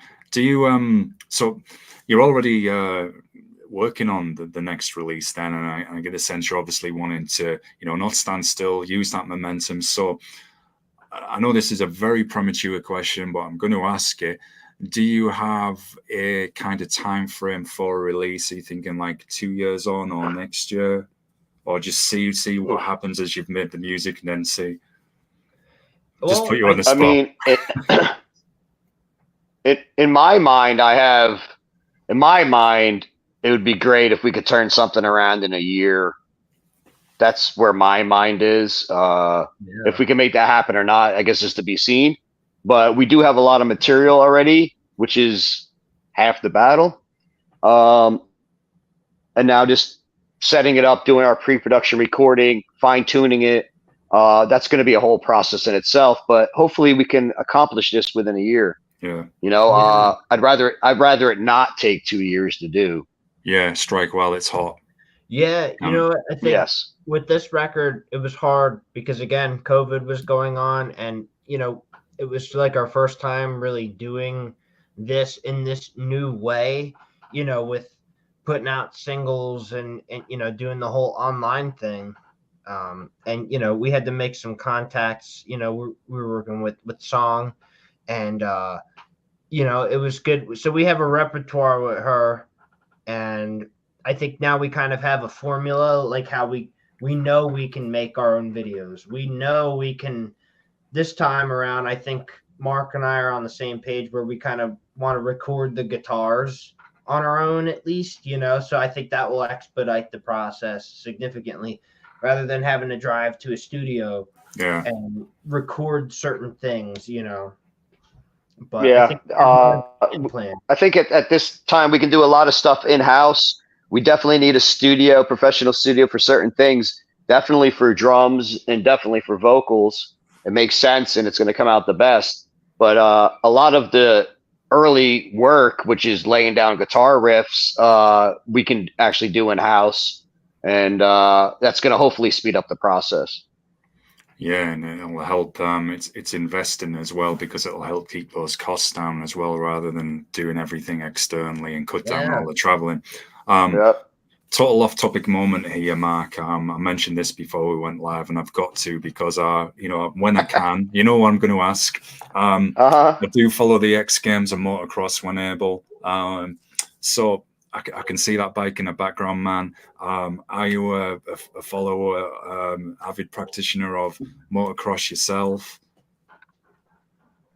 I'm not really a follower much of any of that. I mean, I do enjoy watching it. I like dirt bikes. A few years ago, I got back into it. I used to ride when I was younger, and I had some friends that had bikes and stuff, and it was just one of those things. I was like, you know what? I want to get back into riding. Yeah. So a few years ago, 3-4 years ago, something like that, I bought this YZ behind me. It was a 125. Now it's got a big bore kit and it's a 144. I've done a couple enduro runs with friends just to get out there and do it, and I enjoy the area I live in. We have a lot of wooded areas, and I go out riding with friends, and I enjoy it. It's really good for your physical health. You're using every muscle in the body when you go out riding. It makes you feel good, and it's an adrenaline rush, So I enjoy riding. It's good, man. And I like when I'm riding too. It's like it kind of brings out a synergy in you. You're like almost like where you're thinking of riffs or thinking of music. I'm not one to put headphones in my helmet or anything, but I can see where timing and music and things you do riding wise go together. Well, yeah. If you think when changing the gears, going around the corners as well, having the timing with those turns. It's all about timing. I mean, do you ride? I don't, but man, I've always wanted to. I've had friends who have, and known people, and if I see it on TV, like I follow the X Games, Summer X and Winter X, and I find it fascinating. It's so exciting as well, and it's that adrenaline rush that I think the riders must get as well. And I think there's something it also, I'm going to go nerdy with this, but you know, when people talk about like horse riding, and they say it gives them like that sense of freedom, and just getting out there. And I think it's Yeah. the same on the bikes as well. So I've always wanted to, man. I really have. Definitely, man. It's a fun experience. It's a lot of fun. It's a workout, you know, and that's half of what I like about it is the exertion of doing it, making sure you're not falling, making sure you're staying up with the pack of riders you're with. Yeah. You know, I do a lot of single track riding, which is like woods riding, you know, and going down single trails, and you're making lefts and rights and lefts and rights, and you're leaning and, you know, keeping your balance. You have to really think when you ride, you know, sometimes, and you have to look ahead and know what you're doing. It's just a fun thing, man. It's a good experience, you know.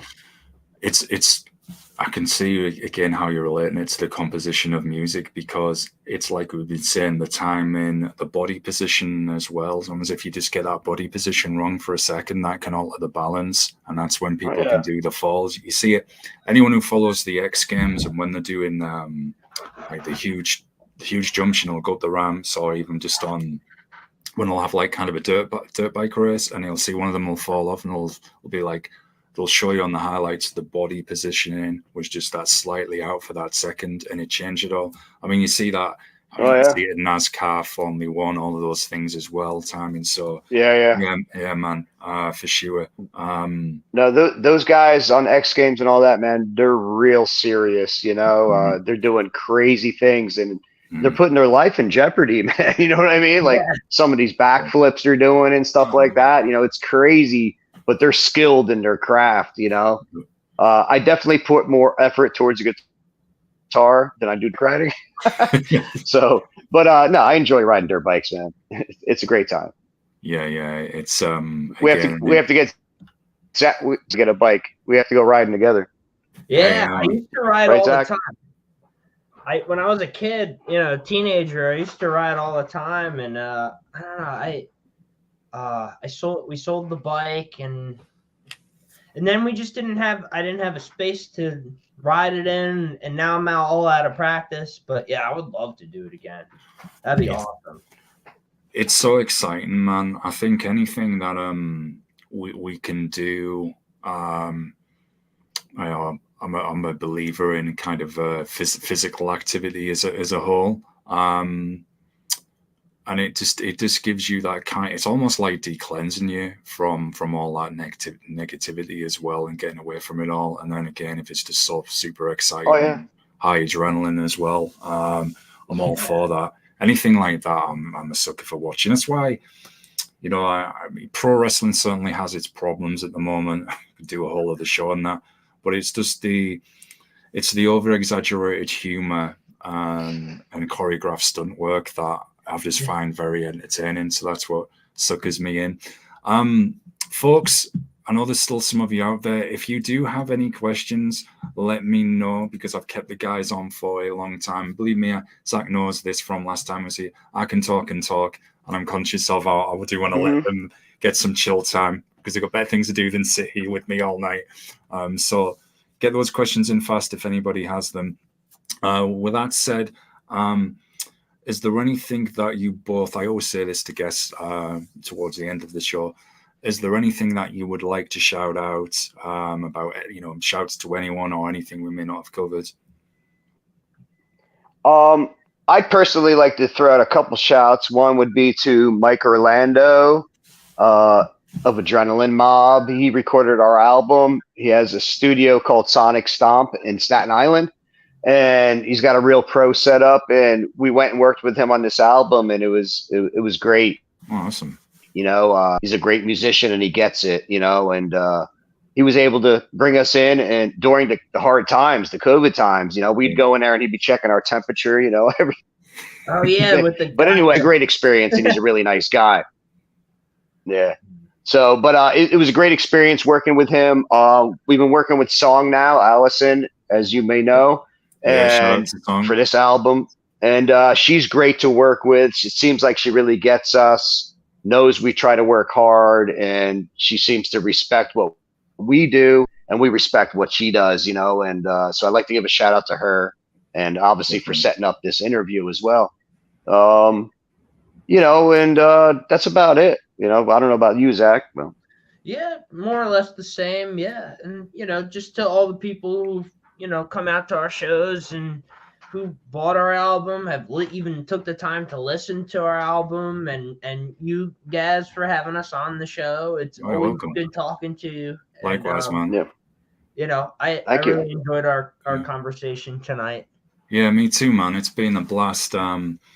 This is no lie here, Mark. When Zach was here last time and we were talking about his solo work and some of his other bands, and I was checking them out, and I said, I can even hear like that bit of an Alice in Chains vibe with Sekond Skyn as well. And we get that a lot. yeah. I'm careful sometimes with how I say things to some bands, so that because they're like, don't sound like. I'm like, I mean, when it comes down to it, no matter what, that's a compliment. I can see it more than other members of the band. I'm like, well, I can see how they say that. Yeah. But I whenever I hear that, I think of it as a compliment. So thank you. Yeah. Well, you went with me. I mean, it's not. Look, there's bits of metal there. It's definitely got like the bluesy, grungy approach. It's even got bits of the stoner rock, the acoustic there. Like we've been saying through it, there's a multitude of genres, and it's drawn from everything. And it's still, it's always kind of got that this makes sense, like different forms of heavy, I guess, just in a different way in times. Yeah. And like the axe riffs that Correct. are always present as well. And I think that's why it makes it probably a very appealing album, because wherever anyone's coming from within that scene, there is something there. If they lean more towards like the bluesy riff, the stoner rock parts, those elements are there. If they want like a traditional metal vibe, that's there. Hard rock. So yeah, I'm going off on a tangent, but I remember saying to Zach at the time, I said, hey, well, come on with the other bands as well. I said, but maybe one in advance, I'll talk their heads off for 2 hours. But no, it's that's cool, man. It's been a blast, man, and I hope those who've listened in live, I hope you've enjoyed our discussions on everything that's gone into the songs, the music, and our off-topic moments as well. Do appreciate you checking the show out live, and shout out to those who are listening later as well. I do want to send a shout out to Song River again. Thanks for connecting us all, and your help is greatly appreciated. Peace to you, and shout out to all the folks out there as well. Fed Up will be back tomorrow, so don't forget to support and subscribe to the channel to stay up on everything that is happening. I'm usually on every day with someone. All the links for Sekond Skyn will be in the description, so definitely go and support them and see them play live as well. So definitely support live music as a whole. It's very important. And take care, everyone. Peace out. We're going to get to uncomfortable pause moment again, where I hit end stream, and as it's Halloween, I'm going to look like I'm momentarily possessed. So here we go. Thanks for having us, brother. Thanks, guys. You're very welcome. You're welcome anytime.